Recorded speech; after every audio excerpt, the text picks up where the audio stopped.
प्यारे बच्चों, अस्सलाम वालेकुम।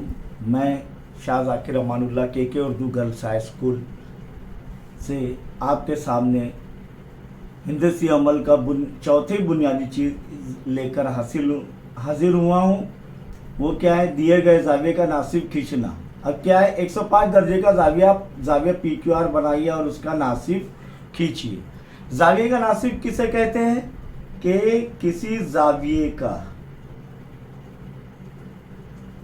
जाविये के रास से एक ऐसा शुआ खींचा जाए जो जाविये को दो मसावी हिस्सों में तकसीम करता हो। अगर ये 110 दर्जे का है तो 55 दर्जे में ये डिवाइड करता है, ये इसको तकसीम करता है, ये शुआ। तो ऐसा शुआ जो किसी जाविये को दो मसावी हिस्सों में तकसीम करता हो। आइए देखेंगे हम कि एक जाविया 105 दर्जे का बनाइए। तो हल में लिखेंगे जाविया PQR नाम दिया हुआ है। नाम नहीं दिया हुआ हो तो हमें खुद सिलेक्ट करना है कि जाविया PQR बराबर 105 दर्जे और उसका क्या खींचना है? नासिब। आइए हम जाविया बनाएंगे।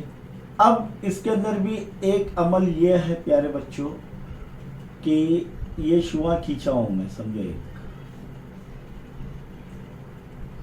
अब रास कहाँ पर लिया हमने? ये शुआ, ये इसका इब्तिदाई नुक्ता है और ये लामहदूद हिस्सा है, शुआ उसे कहते हैं।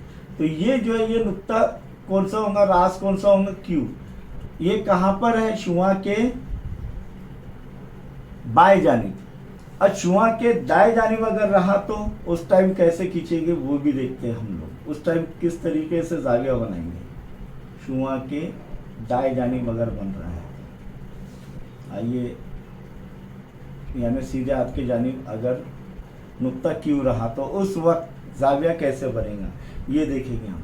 तो आइए यहाँ पर हम सबसे पहले नुक्ता कहाँ पर है? शुआ का लेफ्ट साइड में। तो आइए ये नुक्ता D इस तरीके से रखें, क्योंकि इधर D चांदे पर जो है इधर से भी 0 आता है और इधर से भी 0 आता है। तो यहाँ पर जब नुक्ता जो है रास शुआ के बाएं जानिब है तो उस वक्त दाएं जानिब वाले सिफर से नापना है। कौन से? दाएं जानिब वाले, यानी राइट हैंड साइड वाले सिफर से नापना है। कहाँ तक? कितना दर्जा है? 105। तो 100 इधर हो रहा है और उसके बाद 5 बारीक लकीर, 100 इधर हो रहे हैं और उसके बाद 5 बारीक लकीरें। ये समझ में आया आपके? तो ये जाविया हमारा 105 दर्जे का बन रहा है। इसको नाम भी दे देंगे हम इंशाअल्लाह। ये कौन सा है? जाविया PQR। Q दरमियान में है इसलिए वो रास Q, जाविया Q बनेगा। कितने दर्जे है ये? 105 दर्जे। अब इसका क्या खींचना है? जाविये का नासिब। तो जाविये के नासिब के लिए क्या करेंगे हम? इधर ध्यान दीजिए, दो तरीके। हमारे मर्जी से एक फासला लेंगे, हमारे मर्जी से, ज़्यादा बड़ा भी नहीं और ज़्यादा छोटा भी नहीं। चलिए ये हमने ये फासला ले लिए और नोकीला हिस्सा प्रकार का रास पर रखकर, जाविये के रास पर रखकर एक कॉस इधर बनाएंगे और उतना ही फासला लेकर एक कॉस इधर बनाएंगे। ओके, या इसको ऐसा मिला भी लेंगे तो चलेगा। ये मिला लिया हमने, कोई फर्क नहीं पड़ता, इधर और ये इधर। अब क्या करेंगे? ये दोनों कॉस का दरमियानी फासला लेंगे। देखो कहाँ पर रख रहा हूं मैं, ये कॉस पर, और ये दरमियानी फासला लेकर, या हमारी मर्जी से कोई भी एक फासला लेकर एक कॉस पर रखेंगे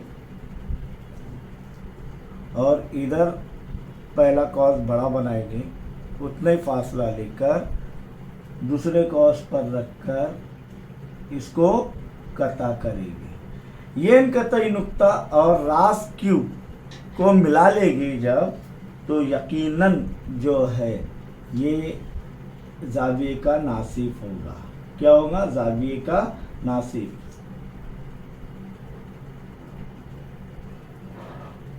ये शुआ QD जाविये का नासिब, यानी दो बराबर हिस्सों में जाविये को तकसीम कर रहा है। ओके, अब अगर यहाँ पर ये रास कहाँ पर है, अब बाएं जानिब, तो यहाँ पर दाएं जानिब है, तो ये चांदा इस तरीके से रखेंगे नुक्ते पर, और अब कौन से सिफर से नापेंगे, ये सिफर से, तो 90, 100 और उसके बाद 105, यानी 5 बारीक लकीरें। प्यारे बच्चों, फौरन जो है इसको ये शुआ खींच लेंगे या कितना ख़त खींच लेंगे, ये ज़ाविया 105 का बन गया है। कितना, 105 दर्जे। अब क्या करेंगे, इसको नाम दे देंगे कोई भी, PQR या ABC, PQR लिया हमने। अब फौरन जो है एक फासला लेंगे हम अपने मर्जी से, और रास पर रखकर दोनों शुआओं पर, जाविये के दोनों शुआओं पर कॉस बनाएंगे। उनका दरमियानी फासला लेकर, या अपने मर्जी से कोई भी फासला लेकर, ज़्यादा बड़ा नहीं लेना है, वो फासला लेकर एक कॉस इधर खींचेंगे, उतना ही फासला लेकर दूसरे शुआ पर रखकर दूसरा कॉस, ये पहले कॉस को कता करेंगे। वो इन कतई नुक्ते को अगर मिला लेंगे हम और आप, ये इन कतई नुक्ता और ये रास क्यू को मिला लेंगे, तो यकीनन ये जो है शुआ इस जाविये को, यानी QD नाम देंगे अगर, तो ये इसको दो मसावी हिस्सों में तकसीम करता है। तो इस तरीके से हमने ये सीखे कि कोई भी दिए गए जाविये का नासिब खींचना। अल्हम्दुलिल्लाह। इसके बाद हम दिए हुए जाविये के मुतमासिल जाविया बनाना ये सीखेंगे। ये हमें आगे काम में आएगा और इंशाअल्लाह।